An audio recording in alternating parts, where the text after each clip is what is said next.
This time around on Author's Corner, I am really excited to introduce you to Theodore G. Obenchain. His book, From Darkness to Sunrise, One Man's Natural Epiphany. And it is so interesting what he's tackled in this novel.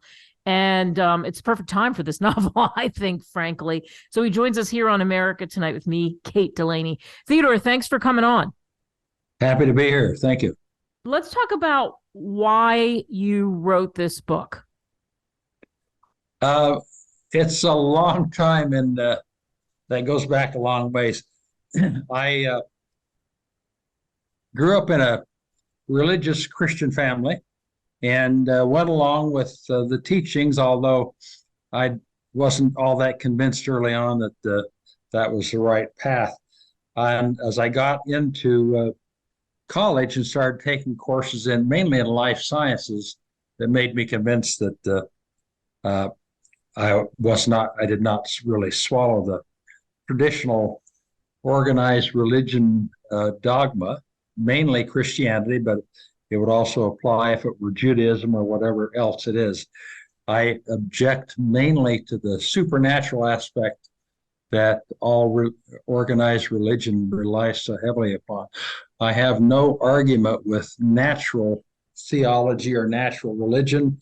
It's the supernatural that I cannot accept. So in this book, it's interesting because you examine this in your character, and that tells a little bit about it in the title. Tell us about the book. Okay, I have made the book loosely autobiographical. My enlightenment came over a matter of several decades in kind of a disjointed fashion, but for the reader and for a better read, I made Martin, the main character here, I made his epiphany occur over about a decade associated with some study. Also, I made him a rock star, and he's had a very libertine life, chasing women. Obviously, they all do, I think, and drinking and drugging, none of which I ever did. I spent all my early years in school and then in college and then in medical school, so I had no time for the more libertine aspects that I have painted this guy to be. Yes. So for Martin, he has that life that you're talking about, and he has this big tour. And, there's this exhaustion, then there's the relief after the tour. And when does he start embarking on this journey of trying to solve his dilemma?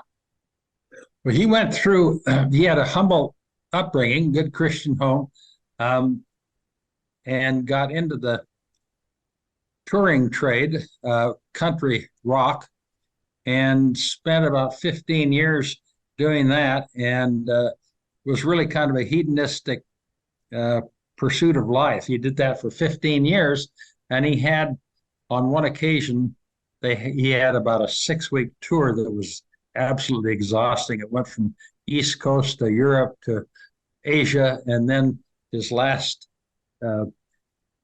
area was in Seoul, Korea. Prior to that, he'd been in Manila, and he had one kind of eventful accidental tour there, witnessed a lot of poverty and so on, and it made him really start to examine himself and the embarrassment of riches and so on, the privileged lifestyle that he's led.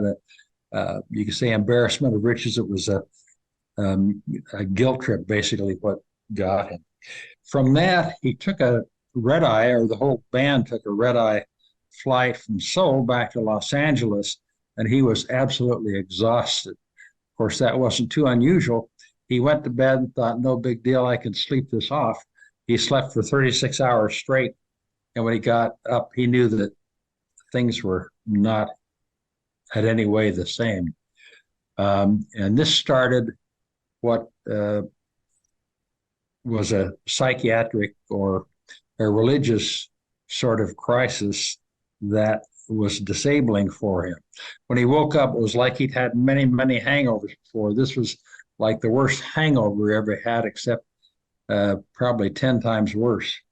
And as weeks went on to months And finally, years, he realized this thing is disabling. He had to give up his music completely, his composing completely, and he started in psychological therapy and then into psychiatric therapy, including psychotropic medications. And none of it seemed to do any good. With that, he decided, I'm going to fire my psychiatrist and I'm going to go off on my own and I'm going to try to find out what it is that's going on here. There may be a depressive element of what's bothering me here, but there's something much more than that going on. It's like a crisis of spirit. And the French have a thing they call ennui. It's ENNUI. It means painful boredom. And that basically is what was bothering him. It's a vacuousness of spirit, if you want to call it that. Yeah. I like that term, although I don't like what it means, right, for most people. But I've heard that term described. One of my friends described that term to me, and I think you nailed that accurately, talking about Martin Holmes. For you, as a neurosurgeon for 40 years, getting to do this and express yourself through your writing in a novel, what was that like? I really enjoyed it. I had the idea for years, and I never had the opportunity to do it. It was during the COVID epidemic when I was basically a prisoner in my own home. I decided if I'm ever going to do it, this will be the time to do it. I had also, once I retired, I had my own kind of period of boredom there. I didn't know what to do with myself, so I took a 2-year master's course in creative writing, and that helped me. I enjoy thoroughly the research and the stringing together a narrative that hopefully is of some interest to somebody and is instructive at the same time. So that's what stood behind my effort to get this done. The whole thing took probably 1.5 years to research and to read, and that was pretty much on a continual daily basis. That explains why it was so well written, the talent that you had, and then, of course, going the extra mile. What do you hope people take away from reading From Darkness to Sunrise, One Man's Natural Epiphany? You can get it on Amazon or Barnes & Noble or a lot of other places where good books are sold. What do you hope people take away? Well, I think that anybody would read it and find it of some interest, hopefully. It is aimed more towards the person you might say is disillusioned by traditional religion. I don't think I need to tell you, there are people dropping out of church by the millions, both throughout Europe, probably even worse than in the United States. But it's directed to the person that maybe had a religious upbringing and learned with time that it was no longer for them, or maybe they never had any upbringing to begin with in religion. So that's the sort of person that I think would probably get the most out of this. At the same time, though, it's still instructional just in the learning about natural science. It's something that it's a fairly common phrase, but virtually nobody knows what natural science really consists of. And they will certainly learn it as it's all wrapped into this novel. What's next for you? Are you thinking of another book? I have done 2 other books. I've done one in fiction, which was just for fun. I have not published that one. And I also did about a 250-page one with 60 illustrations that it's pure nonfiction.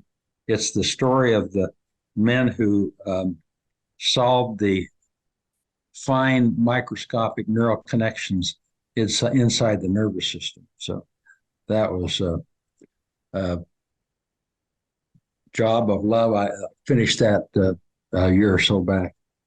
Wow.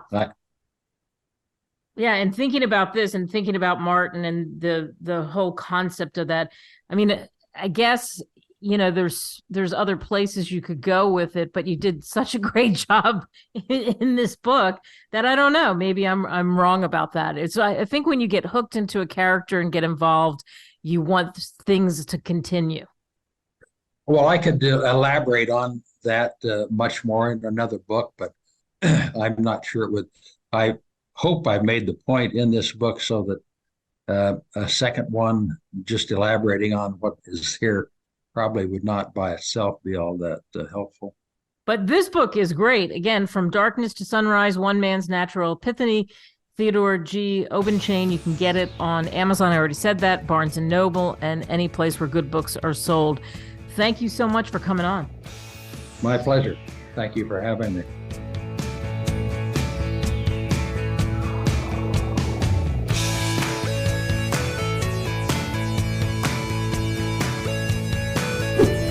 Visit www.greatwritersmedia.com. Email us at info@greatwritersmedia.com. Call us at 877-600-5469. Subscribe now.